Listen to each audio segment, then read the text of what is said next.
সচিবালয়ের ভয়াবহ আগুনকে অন্তর্বর্তী সরকারের ব্যর্থ করার ষড়যন্ত্র হিসেবে দেখছেন উপদেষ্টা আসিফ মাহমুদ সজীব ভুঁইয়া। এই ঘটনায় যে বা যারা জড়িত থাকুক না কেন তাদের কোনো ছাড় দেওয়া হবে না বলেও হুঁশিয়ারি দিয়েছেন তিনি।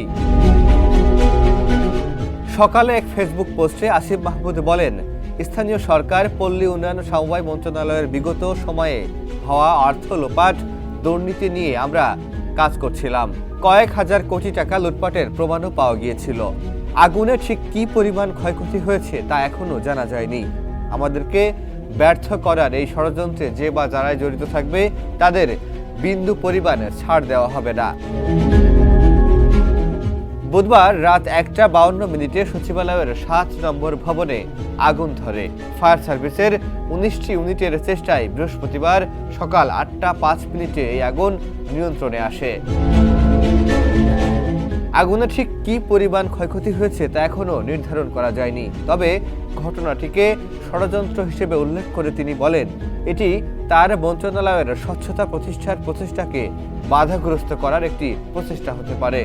এই আগুন নেভানোর কাজে ফায়ার ফাইটার সোহানুর জামান নয়ন পানির লাইন দিতে রাস্তা পার হওয়ার সময় ট্রাক চাপায় গুরুতর আহত হন। পরে হাসপাতালে নয়নের মৃত্যু হয়। ফায়ার সার্ভিসের তথ্য অনুযায়ী বুধবার রাত 1:52 আগুন লাগার খবর পাওয়া যায়। রাত 1:54 ফায়ার সার্ভিস ঘটনাস্থলে পৌঁছে কাজ শুরু করে। প্রাথমিকভাবে 8টি ইউনিট কাজ করলেও পরে ইউনিটের সংখ্যা বাড়িয়ে 19 ইউনিট করা হয়। পরে 6 ঘন্টার চেষ্টায় বৃহস্পতিবার সকাল 8:05 আগুন নিয়ন্ত্রণে আসে।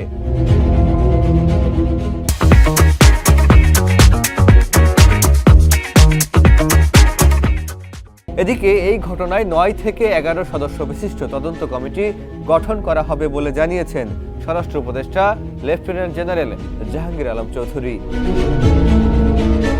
ডেস্ক রিপোর্ট, সমকাল।